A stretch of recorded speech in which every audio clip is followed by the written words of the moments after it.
Wow, okay, we're gonna take this chair. Look at that. Hey, Ben. Like a bro, my friend. All right. How's it going? Let's break open first beer or question, something. can men get pregnant?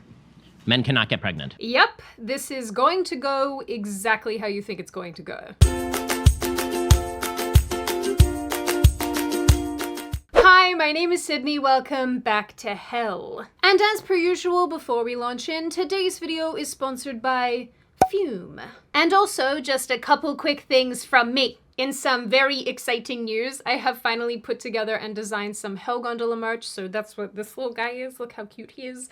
These shirts are embroidered, so I did that with the hope of them lasting quite a long time, and they also come with text on the arms that say, "All aboard the Hell Gondola." There's a bunch of different options, so you can get shirts, there are hoodies, there are beanies, there are caps, and I will try to put together some stickers for you because I know a lot of people seem to really like stickers. Also, I have launched 3 ugly knitted Christmas sweaters.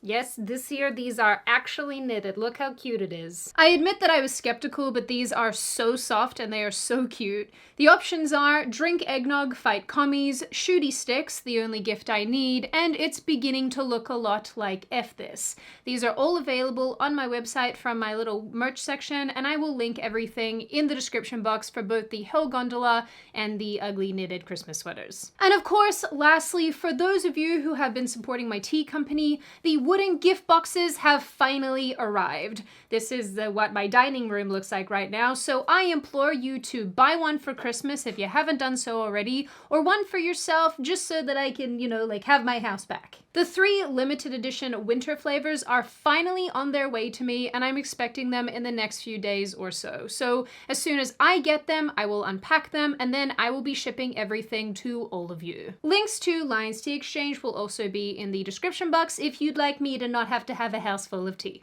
Alright, back to the video. So our friends over at Jubilee have been doing this fun series where they put a right-winger, or the conservative of some description, in a circle of liberals and let them debate. I am air quoting debate because if you guys have watched one of these videos, you know that that's not what this is.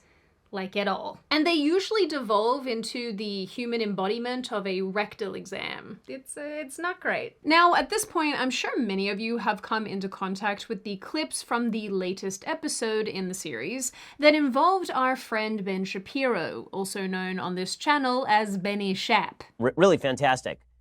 Benny Boy was sat in the middle of 25 self-professed Kamala supporters, and it went about how you'd expect. Pleasure to meet you. I've got a vagina. Yes, but why do you hold that definition? Would you not assume something like a C-section would be considered an abortion? What does this even mean? These people really freak me out when they comment because they're the same people who insist that men can be women. We made this one up. Now, I watched this entire video. All 1 hour and 40 minutes of it, Julie, because I hate myself, and also because I wanted to weigh in on a couple of the interactions. I've got a vagina. Having done enough of these discussions and debates myself on Vice, Jubilee, Dr. Phil, etc., I always come away from these videos with the same perception, that meaningful conversation and true debate are dead, and most leftists on these episodes are certifiably unwell. You're literally a white woman from Australia. You live in a bubble and you're pissed that voices that have been silenced forever finally can be heard. Huh. I wonder how Jingle Jangles is doing. Of course, it's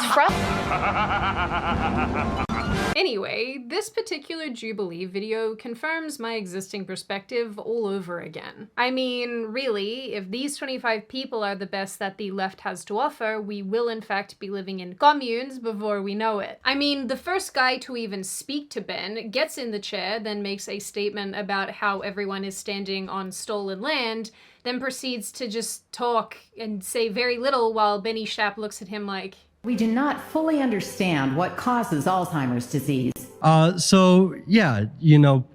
First of all, we're standing on stolen indigenous Tongva land, right? This is Are you moving anytime soon?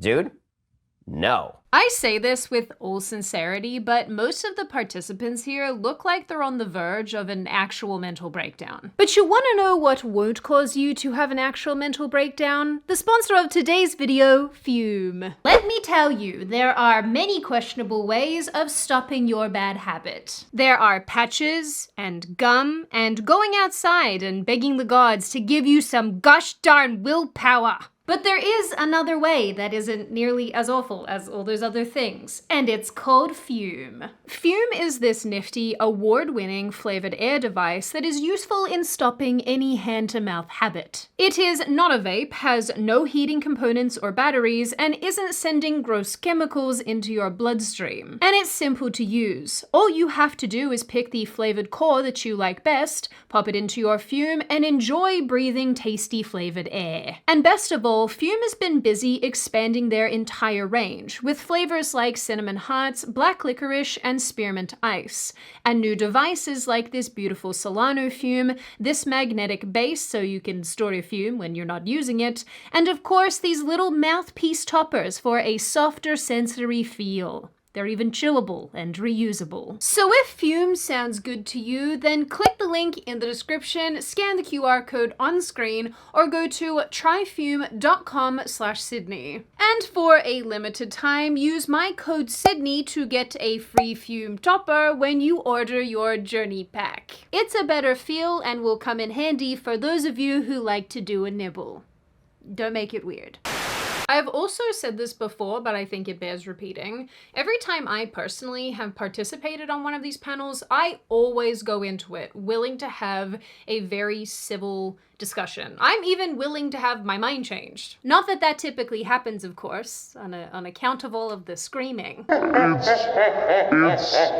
what quickly became really obvious during my experiences, and what once again becomes very apparent and very obvious very quickly in this situation too, is that the majority of participants don't seem particularly interested in having a meaningful conversation at all. They want to take the opportunity to pontificate, or they want to simply scream at a conservative. No, the yelling is the key. What don't you understand about what I'm saying to you? Yelling is the key. It's like watching a collective unfolding of daddy issues. They can't scream at their dad during Thanksgiving, so they'd scream at Ben Shapiro instead. It's like one big unintentional trauma dump. All of us are struggling, and you want to focus on trans people. You've been going white for supremacy just fall apart the way that it is. I also think it's worth noting, and this will surprise none of you, but angry outbursts and aggression during this debate was applauded by everyone else. And seemingly, the handful of people who were respectful got turfed extremely early on, essentially giving the unhinged participants the most amount of time. Oh yeah, actually something else. This episode works by letting the 25 Kamala people vote speakers out of the debate chair. So if someone was talking and then a bunch of people raise these red flags that they have, and then the majority of them raise their red flags, well, that person then gets, voted out, basically. They get to have their little communist moment, I guess. So after watching this whole thing, I basically have arrived at the conclusion that basically all political discussion is reduced down to these stupid, super clippable, viral moments that apparently demonstrate that someone wins and someone loses. Which would explain some of the participants doing victory laps online, saying that they beat Ben Shapiro. Which is just, there's no way that Ben Shapiro, who does this for a living, is losing to people who look like this. Okay? This is probably what starts happening to your appearance when you start believing that microaggressions are a real thing, and probably start injecting heroin. I don't know. There's this dork, and dork, just by the way, is a completely underrated insult. I love this word. Anyway, there's this dork called Guy who tweeted that Ben Shapiro got flustered when I matched his energy and pushed back on everything. This is his version of Ben Shapiro looking flustered. for immigration. So you're saying Border Patrol is failing then to screen these people properly? Is that the accusation you're making? I'm making the case that Border Patrol certainly is failing. How do you know that? Because you talked to a couple Border Patrol agents? You know, no, that is so... That is so insulting to our border patrols fighting every day on the front lines. You think they're not screening these people and they're being bamboozled by some peoples claiming asylum and tricking them? No, because literally today, the FBI announced that an Afghan national was let in without vetting and tried to plan a terrorist attack on election day. It'll be great. My guy, you're just interrupting him a bunch and being really rude. How is this a win? This conversation and section of the video actually goes on for quite a while compared to some of the other people who were debating Ben, but the one thing that I will say about this interaction is that it was very clear that our friend Guy had zero interest in actually having any sort of meaningful conversation with Ben Shapiro, and he spent the entire time being very sarcastic, very smug, and very, very, very unpleasant to watch. And I really don't want you guys to get me wrong here when I'm saying these things, because I'm not making these comments about these people to be horrible to them or to, you know, pick apart what they're saying just for the sake of it. If they were making good points and they were making logical points and they were behaving appropriately in this context, I would give credit where credit is due. You guys hopefully know that about me by now. But that's just not what's happening here. These people seem so interested in just doing and saying things that are antagonistic enough to get a reaction so they can clip these moments and post them on social media. And honestly, I get it because I too am a social media person, but this is not how you establish having a meaningful, decent exchange of ideas. Because realistically, and I guess that we all should have probably noticed this, or maybe I should have noticed this from the outset, these people being Kamala supporters mean that they're progressive. They're not just liberal, they're not just center-left, they are progressive. So there's very little that Ben Shapiro is going to have in common with them. And this guy called Guy, he makes me want to use a slur. This other dork called Dean said, I demolished Ben Shapiro on abortion in Jubilee's new video. They edited it out of the final production. I'm a little sad. Right now, they have jobs commensurate with their education. It's called sitting out on the street doing nothing with your life because you're a bunch of liberal arts morons. You got a degree in queer dance theory. We don't really have time here to get into Dean and his wonderful contributions to the world of online commentary, but I thought instead we could look at how many times he used the word modality. A modality of DEI? This is another modality of DEI. Here in this certain modality. Lastly, you have a bunch of people suggesting that this girl gagged Ben Shapiro. It's just not my thing. I mean, I think there's a reason why many of these women will die single and alone. There's an additional little observation I want to make here, and this girl, I think, does a great job exhibiting this. These people typically will use a lot of big words that they just stack together one on top of the other to form a sentence, but that sentence doesn't actually say anything. This is another really annoying trend that takes place during these discussions, and typically it's that people will try to use big and fancy sounding words to make their point, thinking that it makes them sound smarter, but in actuality, it just turns into a word salad. On a serious note, one of the biggest things that I'm going to say about communication is that it is perfectly fine to use reasonable, common sounding words to make your point. It doesn't diminish your point. It actually just means that you're probably going to be better understood. It is perfectly fine to communicate using regular, everyday, normal language. Not this try-hard academic flim-flam. We don't have to do it systematically, but fundamentally there is an issue with the fact that— Not gonna lie, I wish some of these people would flim-flam themselves into the sun. But perhaps one of the worst moments from this debate happened between this trans-identified individual and Benny Shapp. This person, who is female, transitioned to a male, and took this opportunity to speak for several minutes uninterrupted, and this is something really that is very interesting to behold. I was also led to believe that this position is quite hard for men to sit in, on account of the, testicles. This person starts off by asking Ben a series of yes, no, but confusing and unrelated questions. So I'm going to let some of this interaction play uninterrupted so that you guys can get a feel for precisely what he was dealing with and what I'm judging incredibly hard. Hello, it is Editing Sydney from the future here with a little bit of bad news. I did, in fact, intend to show you this clip in its entirety, or at least as much as I could, but unfortunately the 2 times that I have uploaded it to YouTube, it has gotten copyright claimed by Jubilee, I suppose because this is the part that most people are interested in. Whatever, I have applied my little tricks and whatnot to it to try to not have it flag in the system, but it keeps doing it. So instead, what I recommend you guys do is go and watch the original video, which I will link in the description box for you. I'll see if I can get any additional little bits and pieces in here from this, but it's not looking very good. So just wanted to let you guys know, sorry, past Sydney, we tried and we failed. Now, due to the fact that Jubilee keep copyright claiming this no matter how many times I upload it to YouTube, I'm just going to tell you what's going on. So at first, this individual, whose name is Shane, asks if men can get pregnant. Ben says no. Then Shane asks Ben if men experience sexual assault. Again, he says yes. Then Shane asks, what about the existence of trans men, as basically a statement. Ben is confused because there's absolutely no real question here. Then this person asks Ben if he benefits from white supremacy, before launching into a long rant about being a trans-identified individual. Benny Shapp seemed to quickly realize that all this person really wanted to do was shout at him. In the next segment I wanted to show you, Shane criticizes Ben for jumping across subjects and speaking so fast. Shane says, I know how you work, so how does it feel to have it in your face?